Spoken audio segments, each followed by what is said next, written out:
I grew up in a family where I knew I was loved by my mother and my father dearly, and but I also grew up and I lived in this house. I lived in a house that was a big house. It was a big Edwardian double brick house. It had 5 bedrooms. It had a lounge room, a dining room, a den, a walk-in pantry. And there were 6 of us. There were 6 children. I was one of 6, and my dad was a doctor, and my mum was a nurse. And if you thought we were charmed, well, there was a bit of tragedy in our lives because my eldest brother, a long time before I was born, when he was my parents' first baby, 6 months, he contracted polio. So this was the story that I had about my family and where I came from and my home. And that was the story that the world told about me. And I bought it. I thought we were kind of special and I was a bit charmed. But I also knew that inside those double brick walls was a different story. My mum was miserable and she hated my dad. And my dad was eating his way to an early grave. And my mum couldn't stop telling us about his faults. She couldn't stop telling us, all of us, about our faults. And my dad, the only measures of success that he valued were money and academic success. And so I knew that my mum would leave my dad one day. I just didn't know when. And on my 15th Christmas Eve, Mum told Dad, apparently, that she was going to leave. So all Christmas Day, my dad sat in the lounge chair in his pyjamas and he cried. And I'd never seen my dad cry before, and we gave him the presents and he just kept crying. But at the end of the day, I was so cross with both my parents. Couldn't Dad stop crying just for the present opening at least? And surely my mother could have picked a better day to tell him she was going to leave. In amongst all of this, there was a question about where I would go, and I knew immediately that home for me was with my mum. She was the heart of the family.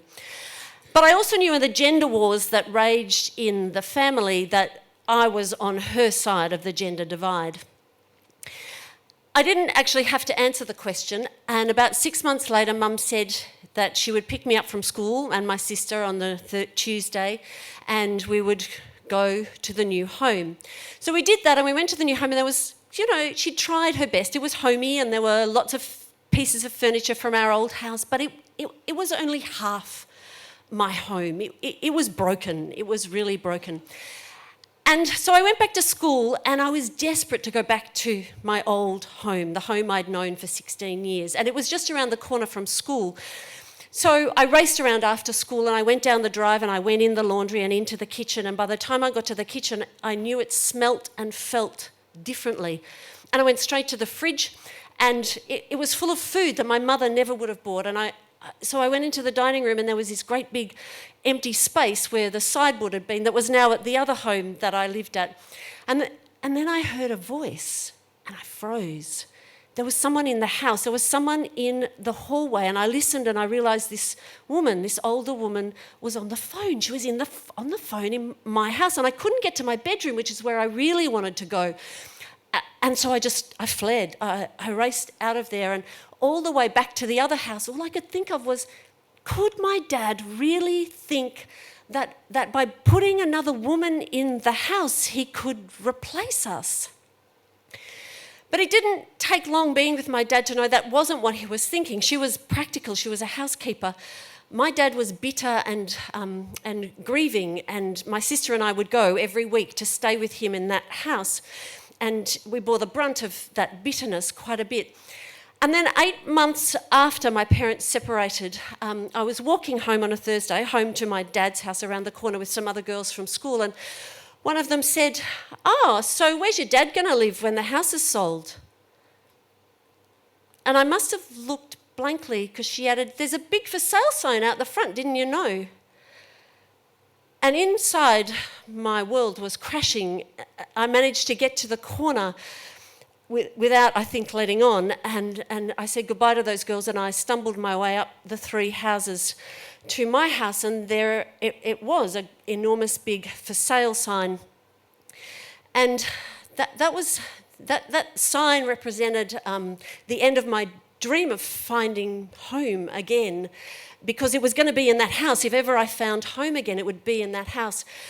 But also that sign was kind of like a big flashing neon light to the world, a public, humiliating, irreversible sign that my world was in tatters.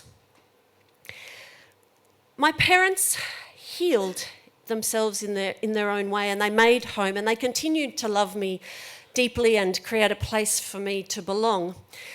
Meanwhile, I stumbled from one drink, cigarette, joint, bed to the next until I had my own family crisis when I was 37 and I was pregnant and I had a 2-year-old and I was single.